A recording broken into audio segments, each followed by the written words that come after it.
শাহবাগে এসে শিক্ষার্থীদের কাছে দুঃখ প্রকাশ করলেন ডিএমপি কমিশনার।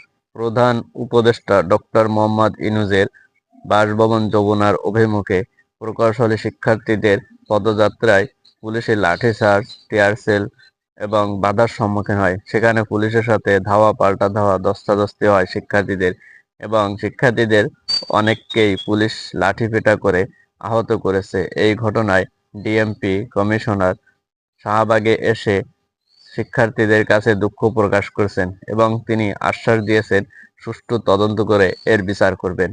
দর্শক, পুলিশ একটি বছর যেতে পারেনি তার ভিতর এইভাবে বেপরোয়া হয়ে উঠেছে কেন?